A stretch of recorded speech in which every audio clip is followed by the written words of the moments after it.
दोस्तों, जैसा कि आपको पता होगा कि मार्वल के थंडरबोल्ट्स का टीजर आ चुका है। हालांकि इसे टीजर कहना गलत होगा क्योंकि ये ऑलमोस्ट 3 मिनट से भी ज्यादा का है। मैं तो ये सोचकर हैरान हूँ कि इसका ट्रेलर कितने मिनट का होगा। वैसे मूवी से हमें ज्यादा उम्मीद तो नहीं है, पर टीजर देखने के बाद प्रोबेबली थोड़ी सी उम्मीद तो बनती है। टीजर की स्टार्टिंग में हम वेलेना को देखते हैं, जिसने अब हमारी पुरानी ब्लैक विडो नताशा की जगह ले ली है। इस दौरान वेलेना अपनी लाइफ में चल रही चीजों से काफी परेशान थी, सो वो अपने डैड से मिलने के लिए जाती है, जो कि रेड गार्डियन था। रेड गार्डियन को लगता है कि उसका फूड डिलीवरी वाला आया है, तो वो उसे बोलता है कि मैंने पहले ही बोला था ऑर्डर दरवाजे पर रखकर छोड़कर चले जाया करो। लेकिन जब उसे पता चलता है कि वो उसकी बेटी एलेना है, तो वो रूम को साफ करता है और डिश वॉशर से ब्रश करता है, और उसके फ्रिज पर लिखे हुए बिल्स को देखकर हमें साफ समझ आता है कि उसकी जिंदगी बहुत ही गरीबी में कट रही है। पर वेलेना के पूछने पर वो साफ झूठ बोल देता है। वेलेना उससे अपना दुख बताती है कि वो बिना सोचे समझे अपना अधूरापन दूर करने के लिए खुद को पूरी तरह से काम में झोंक चुकी है। जैसा कि हमें पता है कि एक ब्लैक विडो का क्या काम होता है, तो वैसे ही वेलेना ने भी वो सारे काम किए जो उसे शायद नहीं करने चाहिए, क्योंकि वो शायद किसी बुरी एजेंसी के चंगुल में फंस चुकी है। इस चीज को मार्वल ने पुरानी ब्लैक विडो से कंपेयर करके बखूबी दिखाया है, क्योंकि आयरन मैन 2 के सीन में नताशा सेम एक्शन सीन उजाले में कर रही थी और एलेना वही सीन अंधेरे में कर रही है।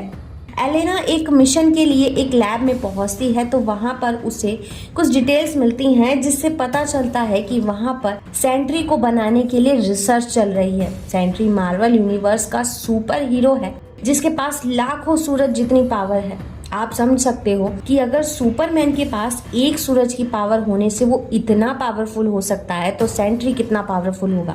तभी वहां पर एलेना की मुलाकात सेम मिशन पर आए लोगों से होती है, जिनमें कैप्टन अमेरिका की कॉपी बनने वाला John walker, task master, ghost शामिल होते हैं।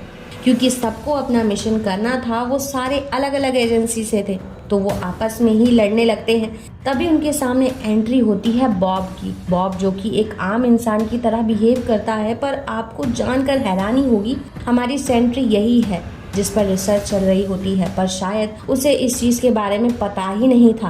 बॉब की एंट्री होते ही रूम के सारे दरवाजे लॉक हो जाते हैं और वहां पर चेंजेस होने लगते हैं, जो कि प्रोबेबली सेंट्री को एक्टिवेट करने के लिए होगा। एलेना को यहाँ पर इस बात का एहसास हो जाता है कि उन सबको ही यहाँ पर जानबूझकर इकट्ठा किया गया है, जिससे उन्हें मारा जा सके। बाद में एलेना का रिएक्शन देखकर तो ऐसा ही लगता है बॉब सेंट्री में बदल चुका है। साथ ही जब बॉब बाहर निकलता है तो उसे एजेंसी वाले घेर लेते हैं, पर उसकी कपड़ों की हालत देखकर ऐसा लग रहा था कि उस पर पहले ही अटैक हो चुका है, पर उसका कोई कुछ कर नहीं पाया। इस दौरान हमें जॉन वॉकर के पर्सनल लाइफ को भी दिखाया जाता है, जहां पर वो अपने बच्चे का ध्यान रखते हुए अपने पास्ट को याद कर रहा होता है कि कैसे उसने कैप्टन अमेरिका बनने के बाद अपनी ही लाइफ में रायता फैला दिया। दूसरी तरफ हम न्यूयॉर्क के एक पार्टी का सीन देखते हैं, जहाँ पर लोकी भाई साहब की छड़ी भी होती है। हालांकि उसमें अब माइंड स्टोन नहीं था। यहाँ हम अपने विंटर सोल्जर यानी कि बकी को देखते हैं, जो गवर्नमेंट एजेंसी का ही एक पार्ट हो चुका है, पर उसकी आंखें देखकर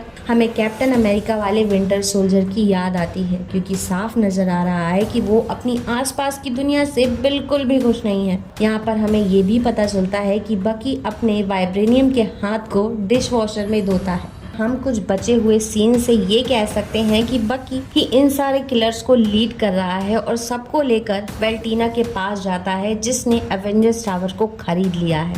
यहाँ हमें ये पता चलता है कि वेल्टीना ने ही उन सबको इकट्ठा किया है और प्रोबेबली ये सब कुछ वो सेंट्री का सामना करने के लिए ही कर रही होगी।